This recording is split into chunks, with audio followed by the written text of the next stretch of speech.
Hi everyone, this is Dr. Pawan Sagar. I am a practicing homeopathic physician from Tumkur, Karnataka, India.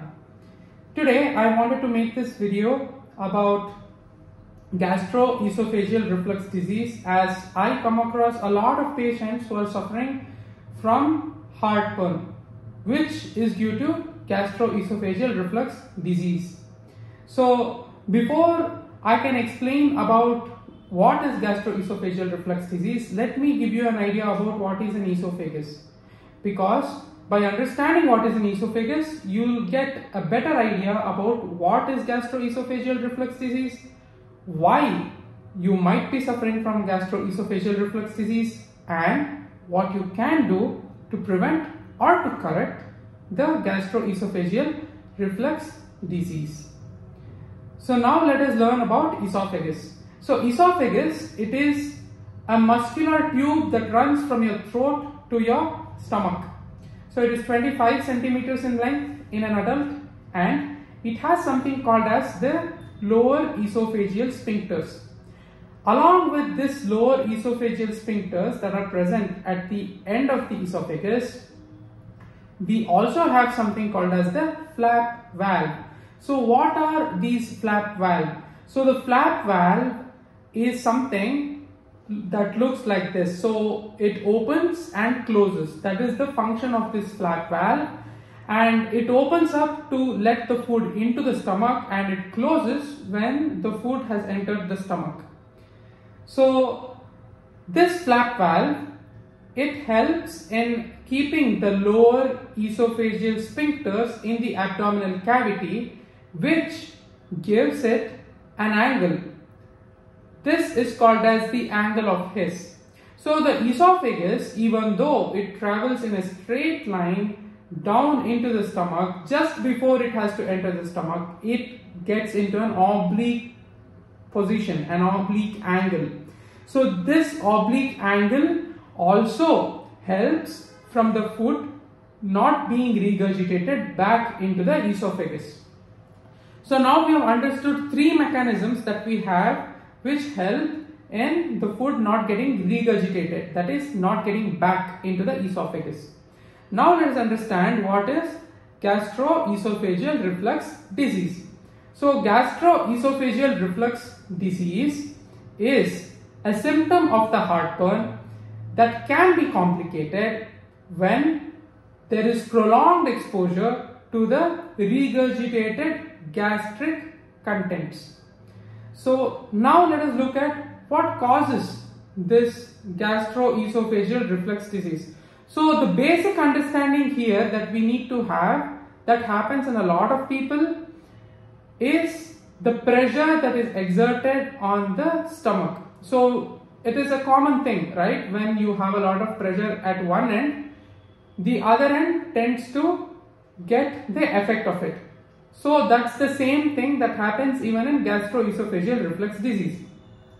When there is a lot of pressure that is exerted on the stomach, the lower esophageal sphincters or the flap valves, they tend to open up, and the gastric content, that is the ingested food that has entered the stomach, tends to go up into the esophagus.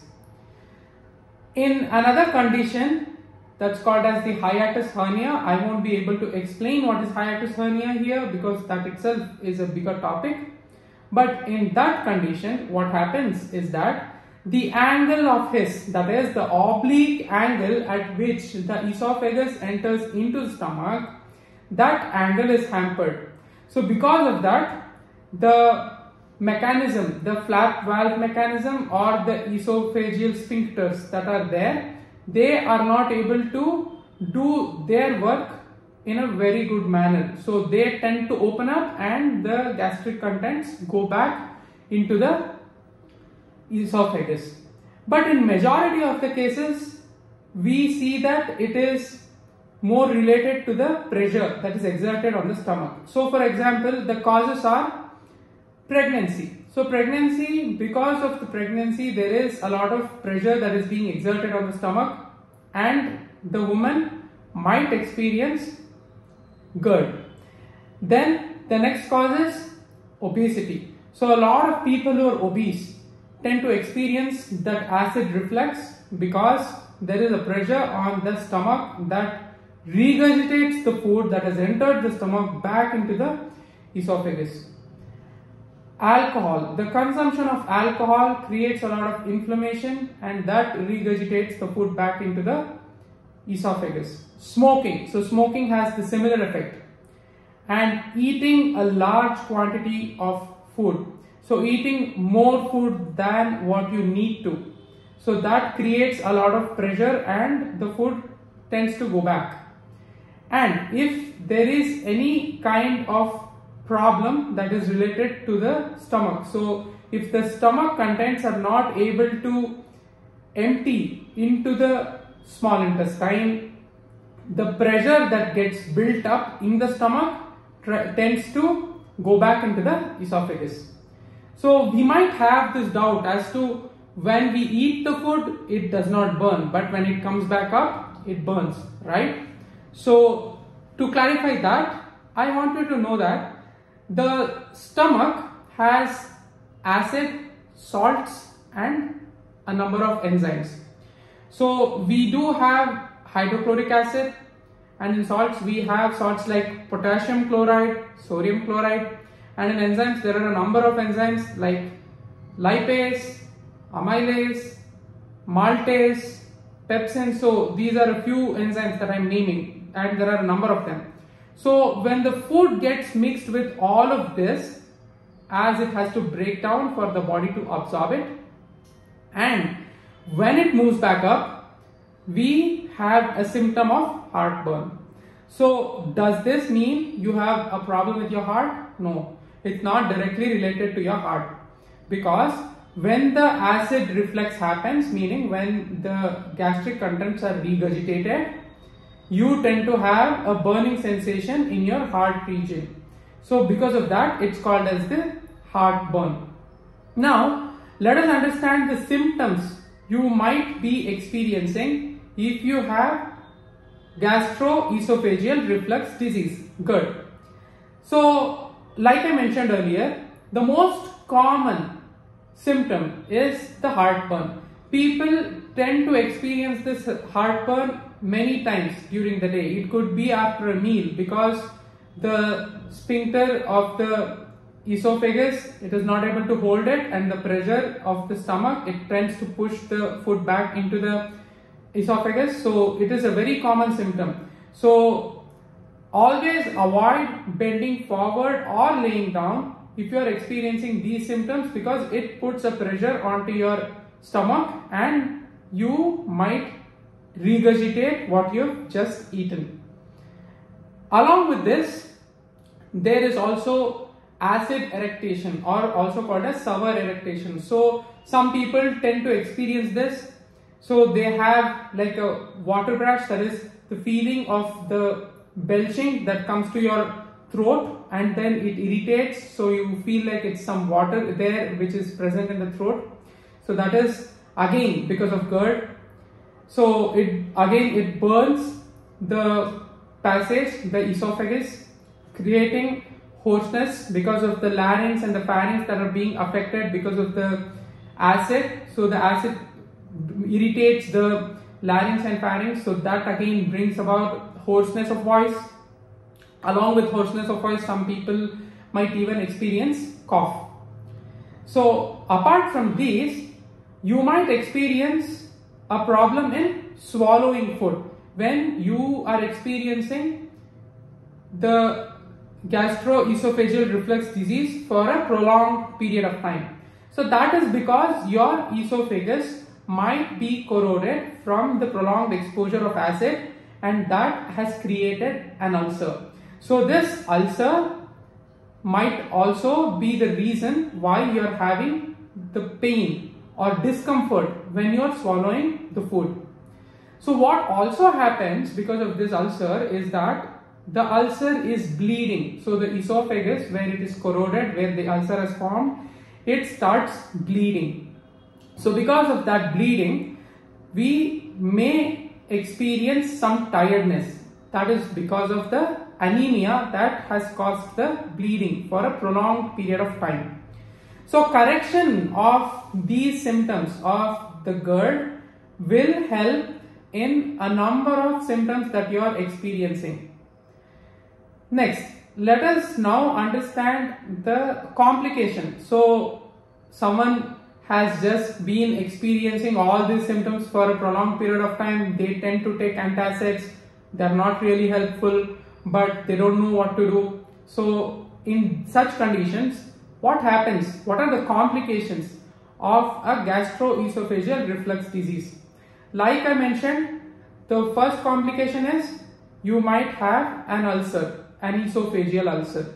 So the esophageal ulcer might be bleeding. So because of that bleeding, you might be anemic. So that is one of the complications. The next thing is esophagitis. So esophagitis is the swelling of the esophagus. So the esophagus, it is swollen. It becomes bigger than what the normal size is, and that is another complication. So next, the ulcer might turn into a cancer. So that becomes the cancer of the esophagus. So the esophageal cancer is the next complication. And in many people, we also see something called as the aspiration pneumonia. So the aspiration pneumonia is when the gastric contents move up and you tend to cough.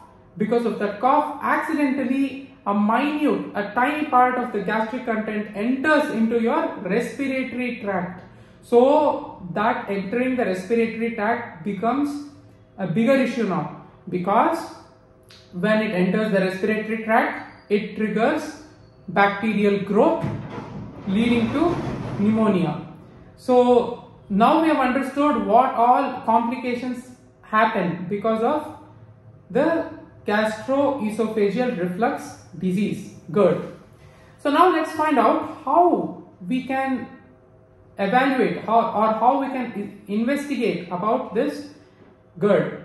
So usually when you are experiencing a lot of these symptoms, what the gastroenterologist, what they do is they usually perform an endoscopy. So the endoscopy is they insert a tiny camera into your mouth through which it enters the esophagus, and we are clearly able to visualize what's happening in your esophagus, whether you have an ulcer or if you are having an ulcer that looks like a cancer. So we are able to distinguish, the doctors, we are able to distinguish what's happening. Apart from the endoscopy, we also give something called as the barium swallow. So the barium is mixed with food and it is made to swallow, and we are able to visualize the angle of Hess. So like I mentioned in the video earlier, the angle of Hess is very important in maintaining the sphincters and the flap valve. So when the angle of Hess is hampered, the flap valve and the sphincters, they are not able to do their work very efficiently, so they open up and you are regurgitating what you just ate. So these are the two ways that we can investigate if you are having GERD. Then now let us move to the treatment part, or how we can make your symptoms go away by a few lifestyle changes. So in homeopathy, we have some wonderful medicines that we can treat gastro-esophageal reflux disease, and we do get really good results through these medicines. And apart from medicines, we also need to have some lifestyle changes. So for example, if you are a person who is smoking and consuming alcohol, you should not be doing that anymore if you are suffering from GERD, because that is directly affecting your esophagus, your stomach and your esophagus. So you need to stop that. Then the next thing, if you are obese, focus on getting fit immediately, because the pressure that the central obesity that is putting on your stomach, that is again regurgitating the food back into your esophagus. And then the next thing is not eating fatty foods, not eating processed and ultra processed foods. So these foods again tend to hamper the digestive enzymes and the gastric juices. So that again creates and makes you get into a regurgitation. So you have a regurgitation again when you eat foods that you're not supposed to eat. And apart from all of these, one main thing is to not eat in the night. So I suggest my patients to not eat anything after 6:30 p.m. or the maximum cutoff time that I would give my patients is 7 p.m. So eating anything after 7 p.m. is definitely not advised, because the food that you eat needs to leave your stomach and enter your small intestine within 3 hours. So if you are a person who eats at 7 and goes to bed at 10, not a good thing. Eat at 6, go to bed at 10. So by the time you are laying down to go to sleep, all the gastric content is emptied into your small intestine and you are not having any gastric juices being produced. So these gastric juices, if they are produced at wrong times, you will have gastric reflux. So along with all this, a few other things that I suggest people to do is, do not lay down. If you are eating lunch in the afternoon, do not lay down right after you eat. That is a strict no, because when you lay down, again what happens is the gastric contents tend to get regurgitated. Or do not lift heavy weights immediately after you eat. Do not bend forward immediately after you eat. So all these things which put a pressure on your stomach, if you are going to avoid it, then you are naturally preventing yourself from having a gastro-esophageal reflux disease. So I hope I have made you understand what is gastro-esophageal reflux disease, and I am able to give you clarity on what happens in a gastro-esophageal reflux disease. So in case you have any other doubts, any other questions about the same gastro-esophageal reflux disease, or you want me to make a video on another topic that you're interested in knowing, do let me know in the comments below and I'll be able to look up into it and I'll be glad to answer you. Thank you so much. This is Dr. Pawan Sagar. Thank you.